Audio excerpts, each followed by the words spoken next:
जय हिंद आप सभी को। देखिए, ये हमारी एमपी पटवारी 2023 के लिए प्रैक्टिस सेट नंबर 10 है। एमसीक्यू सीरीज का सामान्य प्रबंधन मैनेजमेंट, जो कि पटवारी में इस बार संयुक्त भर्ती परीक्षा की वजह से जोड़ दिया गया है। तो एमपी पटवारी की मैनेजमेंट यानी सामान्य प्रबंधन के प्रैक्टिस सेट 10 में हम महत्वपूर्ण 25 क्वेश्चनों का डिस्कस करेंगे, जो एग्जाम का प्रीवियस ईयर में हिस्सा बने हैं व्यापम ग्रुप 2 सब ग्रुप 4 में, और इस बार आने की मोस्ट एक्सपेक्टेड संभावनाएं हैं। तो वीडियो को शुरू से अंत तक देखना है और ये बताना है कि इनमें से कितने क्वेश्चन आपसे बन रहे थे। ठीक है, पहले क्वेश्चन से शुरू करेंगे और पहला क्वेश्चन आपके सामने है कि भारत में लेखा मानक 1 किस विषय में व्याख्या करती है। तो भारत का जो लेखा मानक नंबर 1 है ना, ये लेखांकन नीतियों का प्रकटीकरण है। क्या है? लेखांकन नीतियों का प्रकटीकरण। दूसरा क्वेश्चन है कि आवेदन प्रपत्र विवरणों के लिए क्या शब्द दिया जाता है जिसमें सामान्य रूप से उम्मीदवार का नाम, जन्मतिथि, लिंग, वैवाहिक स्थिति आदि का पता होता है। तो ये व्यक्तिगत जानकारी होती है, यानी पर्सनल इन्फॉर्मेशन में नाम, लिंग, माता पिता का नाम, ये सब आता है। तो पर्सनल इन्फॉर्मेशन राइट आंसर हो जाएगा इसका। ठीक है, अगला क्वेश्चन है कि लेखाकरण का प्राथमिक कार्य डॉट डॉट होता है। तो लेखाकरण का जो प्राथमिक कार्य है ये क्या है? तो ये है आपका वित्तीय लेन देन से संबंधित। तो लेखाकरण का वित्तीय लेन देन संबंधित प्राथमिक कार्य होता है। चौथा क्वेश्चन है कि आकस्मिक देयताएं डॉट डॉट में दिखाई देती हैं। तो आकस्मिक देयताएं जो इमरजेंसी में जो देय हुए पैसे देते हैं वो क्या होता है? तो ये जो है ना, आपके तुलन पत्र के लिए लेखन पर नोट्स लिखा जाता है आकस्मिक देयताओं को। ठीक है, अगला क्वेश्चन है कि वित्तीय प्रबंधन का निर्णय प्रकार डॉट डॉट निर्णयों पर खंडित किया जा सकता है। तो वित्तीय प्रबंधन का जो निर्णय प्रकार है ना आपका, ये निवेश, वित्तीयन और परिसंपत्ति प्रबंधन पर खंडित किया जा सकता है। ठीक है, छठवां क्वेश्चन है कि प्रशिक्षण के इन क्षेत्रों में कौन एक कर्मचारी को उसकी समस्याओं को सफलतापूर्वक निपटान के लिए तैयार करता है। यानी कर्मचारियों की समस्या के लिए उनको ऐसा प्रशिक्षण दें कि अपनी समस्या से खुद ही निपटान करें। तो कौन सी प्रक्रिया है? तो वो जो प्रक्रिया है ना, उसको बोलते हैं समस्या समाधान प्रशिक्षण, यानी ऑप्शन नंबर 2 इसका राइट आंसर हो जाएगा। अपनी समस्याएं अपने से निपटा लो। सातवां क्वेश्चन है कि संयुक्त प्रभावन क्षमता डॉट डॉट पर योगदान में परिवर्तन के प्रभाव का मापन करती है। तो संयुक्त प्रभावन क्षमता जो है ना आपकी, ये ईपीएस पे क्या करती है? परिवर्तन के प्रभाव का मापन करती है। ठीक है, आठवां क्वेश्चन है कि इस नियम के अंतर्गत तलपट यानी ट्रायल बैलेंस जिसको बोलते हो अंतर्गत का मिलान हमेशा होना चाहिए। तो देखो, इसमें से ट्रायल बैलेंस का किसके अंतर्गत मिलान होना चाहिए? तो वो जो है आपका कि प्रत्येक नामे एक तदनुरूप जमा होना चाहिए। इससे आपका मिलान होना चाहिए ट्रायल बैलेंस का। जो नाम है उसके रूप में ही जमा होनी चाहिए चीज़ें, बैलेंस। अगला है कि एक बैंक समाधान विवरण को डॉट डॉट की सहायता से तैयार किया जाता है। तो बैंक समाधान का जो विवरण है ना, उसको कैसे तैयार करते हैं? तो बैंक समाधान के विवरण को रोकड़ बही के बैलेंस, बैंक कॉलम और बैंक विवरण द्वारा तैयार करते हैं। देखो, बैंक समाधान का विवरण जो है ना, रोकड़ बही के बैंक कॉलम और बैंक विवरण से तैयार करते हैं। 10वां क्वेश्चन आपके सामने है कि लोग अपने कार्य में बेहतर प्रदर्शन करते हैं जब उनके सहायक प्रतिक्रिया दी जाती है। तो ये डॉट डॉट के अंतर्गत आते हैं। यानी कि लोग अच्छा काम कर रहे हैं जब उनके सहायक यानी सहायक की प्रतिक्रिया दी जाए।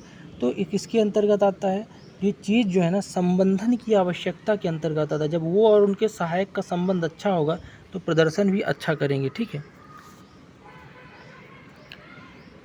11वां नंबर क्वेश्चन है कि नौकरी के वर्गीकरण जैसे सीईओ, राष्ट्रपति, उपराष्ट्रपति, कार्यकारी निदेशक के रूप में निम्न में से किसके साथ जुड़े होते हैं? याद रखना, जितने भी बड़े लेवल के उच्च पद पे बैठे हुए आदमी हैं ना, वो सब आपके आते हैं शीर्ष प्रबंधक के अंदर। सबसे बड़े मैनेजर यानी शीर्ष प्रबंधन के अंतर्गत आते हैं। जैसे राष्ट्रपति, प्रधानमंत्री, कार्यकारी निदेशक, ये सब शीर्ष प्रबंधक के अंतर्गत आते हैं। 12वां क्वेश्चन है कि धन वक्तव्यों के उपयोगों और स्रोतों को डॉट डॉट के हिस्से के रूप में परिलक्षित किया जाता है। धन वक्तव्यों को आप यहाँ पे निधि प्रवाह विश्लेषण के द्वारा क्या करेंगे? परीक्षित करेंगे, निधि प्रवाह विश्लेषण के द्वारा। 13वां क्वेश्चन है कि वह आवश्यक प्रतिफल दर जो कि ऋण निवेश को शेयर धारकों के हितों का संरक्षण करने के लिए बनाई जाती है, क्या कहलाती है? तो ऐसी प्रतिफल दर यानी कि जो ऋण निवेशों को हितों के संरक्षण के लिए बनाई जाती है उसे ऋण की लागत बोलते हैं, ऋण की लागत। 14वां क्वेश्चन है कि डॉट डॉट प्रबंधकों की परिष्कृत प्रणालियां विकसित करने में मदद करता है जिससे सूचना बेहतर नियंत्रण प्राप्त होता है। तो याद रखना यहाँ पे आपका कंप्यूटर आधारित जो सूचना प्रणाली होती है ना, इससे तहत मैनेजर जो प्रबंधक होते हैं उनको विकसित करने में मदद करता है और नियंत्रण भी अच्छा कर पाते हैं मैनेजर, किसकी मदद से? कंप्यूटर आधारित सूचना प्रणाली से जल्दी। तो ऑप्शन 1 इसका राइट आंसर होगा। 15वां है कि पूंजीगत व्यय डॉट डॉट में परिलक्षित होता है। तो पूंजीगत जो व्यय है किसमें परिलक्षित होता है? तो पूंजीगत व्यय जो है ना बैलेंस शीट में रखते हैं, जिसको आप तुलन पत्र बोलते हो। तो बैलेंस शीट में ही पूंजीगत जितने भी खर्चे हैं आते हैं, नोट करते हैं। 16वां है कि इष्टतम नियंत्रण दायरे को निर्धारित करने के सूत्र किसने प्रस्तुत किया?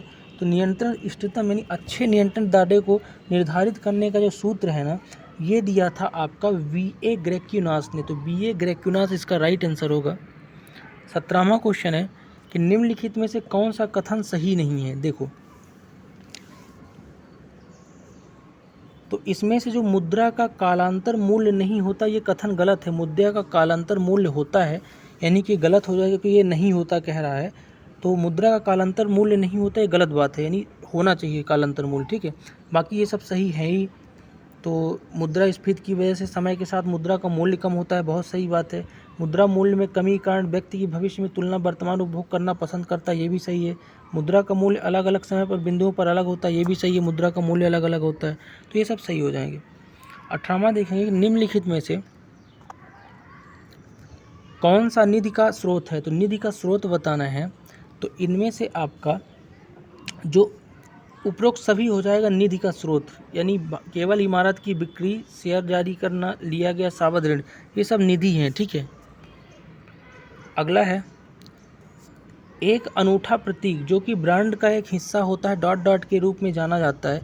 ऐसा अनूठा प्रतीक जो आपका ब्रांड का हिस्सा होता है किसके रूप में जाना जाता है? तो ये अनूठा प्रतीक जो है ना, जैसे कि अगर मैं लोगो के नाम में जाना जाता है, जैसे कि मैं हर चीज़ का एक लोगो होता है हर कंपनी का। जैसे पूमा का अगर आप कपड़े पहनते हो उसका लोगो है, अगर नाइस के कपड़े पहनते हो नाइक के, नाइकी जिसको बोलते हो, तो उसका भी लोगो होता है। यानी कि सबका लोगो आपके ध्यान में, एप्पल जो आईफोन होता है उसका भी लोगो एप्पल की तरह होता है। तो ये अनूठा प्रतीक क्या होता है? लोगो होता है, ठीक है। चलो अगला क्वेश्चन देखेंगे कि डॉट डॉट संख्यात्मक पदों में दी गई भविष्य अवधि के अपेक्षित परिणामों को संदर्भित करते हैं। तो यहाँ पे जो बजट होता है ना, बजट आपका संख्यात्मक पदों में की गई भविष्य अवधि के अपेक्षित परिणामों को संदर्भित करते हैं। तो पहले आप बजट बनाओगे तभी ना भविष्य अवधि के लिए परिणाम देखोगे कैसे परिणाम होगी। तो बजट इसका राइट आंसर होगा। 21वां क्वेश्चन देखेंगे कि जब कोई क्रेता पूर्व लाभांश तिथि पर किसी विक्रेता से शेयर खरीदता है तो लाभांश कौन प्राप्त करता है? तो याद रखना, जब कोई क्रेता है पूर्व लाभांश तिथि पर विक्रेता से खरीदेगा, यानी खरीदने वाला किसी विक्रेता से खरीदेगा, तो लाभांश किसे मिलेगा? तो लाभांश सीधी सी बात है आपका यहाँ पे विक्रेता को ही मिलेगा। लाभांश जो बेच रहा है उसी को तो लाभ होगा, ठीक है। 22वां क्वेश्चन है कि इनमें से किस व्यक्तिगत मूल्यांकन गतिविधि में मूल्यांकनकर्ता को कर्मचारी के व्यवहार के प्रबल एवं कमज़ोर पहलुओं का वर्णन करने के लिए कहा जाता है? तो आपको याद रखना है कि इनमें से जो आपका निबंध मूल्यांकन होता है ना, तो निबंध मूल्यांकन में होता ये है कि किसी व्यक्तिगत मूल्यांकन की गतिविधि में मूल्यांकनकर्ता को कर्मचारी के व्यवहार एवं प्रबल और कमज़ोर पहलुओं को, यानी उसका कौन सा पॉजिटिव पॉइंट है, कौन सा निगेटिव पॉइंट है, इन सब का ध्यान रखता है कौन? निबंध मूल्यांकन।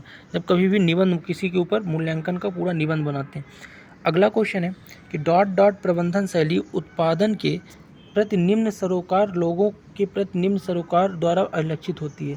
तो याद रखना कि इसमें से जो अबंधता होती है यानी अहस्तक्षेपी ऐसी प्रबंधन शैली है जो उत्पादन के प्रति निम्न सरोकार और लोगों के प्रति निम्न सरोकार होती है, ठीक है। कौन सा? अबंधता, यानी आप हस्तक्षेप ना करें। 24वां क्वेश्चन है कि डॉट डॉट व्यक्ति फैसले और निर्णय लेने में वस्तुनिष्ठ विश्लेषणात्मक और अवैतनिक हो जाता है। यानी कि इसमें से आपका जो चिंतनशील हो जाएगा, यानी चिंतनशील व्यक्ति होता जो है, जिसको मतलब चिंतनशील व्यक्ति जो होगा वो फैसले निर्णय लेने में विश्लेषणात्मक हो जाएगा और वस्तुनिष्ठ हो जाएगा। यानी कि जो चिंतन करता है ना, वो बहुत सारे उसके पास क्या आ जाते हैं, निर्णय आ जाते हैं, और उसमें से वो सोच समझ के चुनता है किसी भी निर्णय को। 25वां और आज का लास्ट क्वेश्चन देखेंगे कि निम्नलिखित में से कौन सा धन का स्रोत है। धन का स्रोत बताना है, तो इसमें से आपका उपरोक्त सभी धन के ही स्रोत हैं। देखो, अगर आप कोई इमारत बेच रहे हो, बिल्डिंग, तब भी धन है, शेयर जारी कर रहे हो, लिया गया सावधि ऋण, ये सब धन के ही स्रोत हैं। तो राइट आंसर होगा उपरोक्त सभी। तो ये था आज का टॉप 25 क्वेश्चन सामान्य प्रबंधन का MP पटवारी के प्रैक्टिस सेट नंबर 10 में। ये सेगमेंट कैसा लगा और कितने क्वेश्चन आपसे बन रहे थे, कमेंट करके ज़रूर बताइएगा। मिलते हैं नेक्स्ट वीडियो में, तब तक के लिए।